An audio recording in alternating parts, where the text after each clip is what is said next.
Ang mga bantayog ng ating mga bayani ang tila nagsisilbing simbolo ngayon ng ating kalayaan. Pero lingid sa ating kaalaman, may ilang lugar din sa ating mayamang kalikasan ng saksi rin pala sa tunay na sakripisyo ng mga Pilipino noon. Isa na riyan ang Pamintinan Cave sa Rodriguez, Rizal na nagsilbing pugad ni na Andres Bonifacio at ng mga Katipunero nung panahon ng mga Kastila. Silipin natin ang isang malaking bahagi ng kasaysayan sa report na ito. Sa tuwing inaalala ang Araw ng Kalayaan, mga monumento ng mga bayani ang pirmi nating pinupuntahan. Pero hindi lang sa mga bantayog na ito masasariwa ang kasaysayan ng bansa.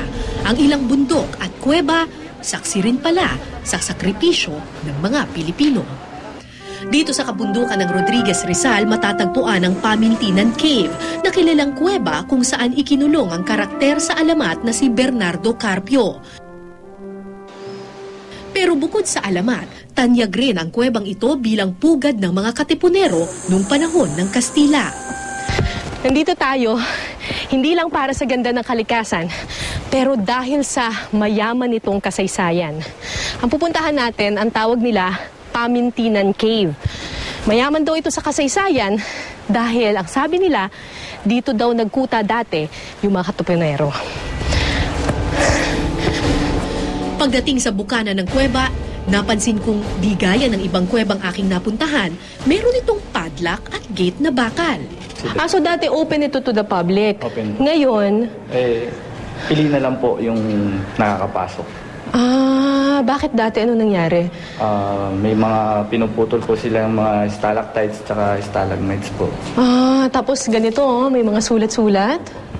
Ayon sa National Historical Commission, napili ni Andres Bonifacio ang Pamintinan Cave para pagdausan ng pulong dahil na rin sa impluensya ni Dr. Jose Rizal. Sa nobelang El Filibusterismo kasi, simbolo ng kalayaan ng ilang bayan ang paglaya ni Bernardo Carpio sa kuweba. Kaya ang mga Katipunero dito rin nagpulong at nagnilay noong April 1895, isang taon bago ang revolusyon. Karamihan ng mga kuweba ay nasa bundok. So kung pupunta ka sa bundok, bundok is a sign of protest. No? Kung ayaw mo ng sistema dito sa baba, mamundok ka para mapakinggan yung iyong saloobin. No? At bukod doon ay sabi nila, pumunta doon kasi iyon ay isang masukal, no? Para magtago. Kanya lang, sinasabi ng karamihan o ng ibang historians na hindi lamang simpleng pagtatago ito at kundi ito ay pagpupulong para maglayo ng kalayaan. Sa kalagitnaan ng kuweba, nakita namin ang ilang sulat sa pader. Ano ba yan? Carbocoyo Andrade Liego. Ang hirap na niyang basahin kasi bukod sa luma na siya dahil 1902 pa siya, talagang nabubura-bura na siya. Natakpan na siya nitong mga ganito, mga vandalisms na I suppose bago lang ito ginawa, itong mga to. Ayon pa sa mga historian, pumirma raw sa pader ng kuweba si Bonifacio at mga kasamahan niyang Katipunero. Pero ang mga inukit na pangalan tila nabura na ng panahon at hindi na namin nahanap sa mga sulok ng kuweba. Habang papasok kami ng papasok, paliit naman ng paliit ang mga lagusan.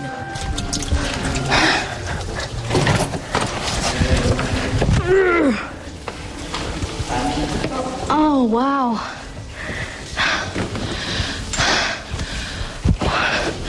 So, narating na natin yung sinasabi nilang bulwagan ng Katipunan. Kung makikita ninyo, galing tayo sa maliit na butas, katulad niyan, na kailangan mo pa talagang gumapang, tas isang tao lang yung kasya. Pero pagpasok mo dito, parang nga talagang may bulwagan. Parang may function room dito sa loob ng kuweba. Pinaniniwalaang sa parte ng kuwebang ito na natili ng 2 araw ang mga Katipunero para magdasal, magplano at itago ang kanilang armas mula sa mga Kastila. Bilang sa akin, bilang taga Montalban po, balang maswerte yung lugar namin dahil sa dami-dami po na pwedeng pagkutahan nila Bonifacio. Dito po sila napadpad sa bayan ng Montalban. Tapos parang proud kayo doon? Parang proud po kami. Ngayong araw ng kalayaan, sana tulad ng pag-aalaga sa mga itinayong bantayog ng mga bayani, ingatan din natin ang mga lugar na nagdudugtong sa nakaraan at kasalukuyan.